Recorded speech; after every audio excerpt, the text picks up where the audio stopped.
बेटा इस सवाल को देखते ही दिमाग में सबसे पहले जो प्रॉपर्टी आती है वो ये है कि a raise to the power n minus b raise to the power n की फॉर्म के जो एक्सप्रेशन है वो हमेशा डिविजिबल होते हैं a प्लस बी और a माइनस बी से, या मैं कहूं इनके प्रोडक्ट से, जहां पर कि n जो है वो एक इवन नेचुरल नंबर है।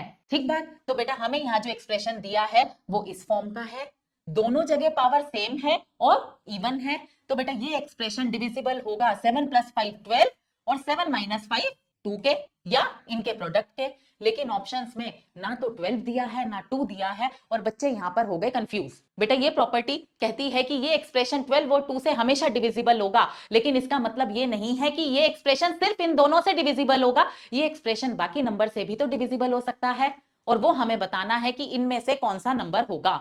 ठीक बेटा यहां पे हमें जानकारी होनी चाहिए फर्मेट्स थ्योरम की। अगर आपको फर्मेट्स थ्योरम पता है तो आप बिना पेन उठाए इस सवाल का जवाब दोगे। फर्मेट्स थ्योरम कहती है कि अगर न्यूमरेटर में एक नंबर a है और डिनोमिनेटर में एक प्राइम नंबर p है और बेटा a की पावर p माइनस 1 है और a और p जो है वो को प्राइम नंबर्स हैं, सह अभाज्य संख्याएं हैं, तो बेटा रिमाइंडर हमेशा 1 होगा। ठीक बात। फर्मेट्स थ्योरम कहती है कि न्यूमरेटर में a raise to the power p minus 1 है और डिनोमिनेटर में प्राइम नंबर p है, तो रिमाइंडर हमेशा 1 होगा। बेटा यहाँ पे हमें एक्सप्रेशन दिया है 7 to the power 10 minus 5 to the power 10।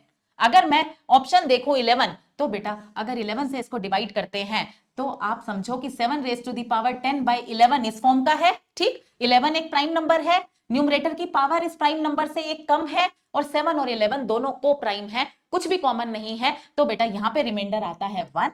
इसी तरह से 5 की पावर 10 बाई 11 में भी रिमाइंडर आएगा 1, बीच में साइन है माइनस का, 1 माइनस 1 हो जाएगा 0, तो बेटा इस केस में रिमाइंडर आएगा 0। इसका मतलब कि ये जो एक्सप्रेशन है 7 raise to the power 10 minus 5 raise to the power 10, this expression is completely divisible by option D 11।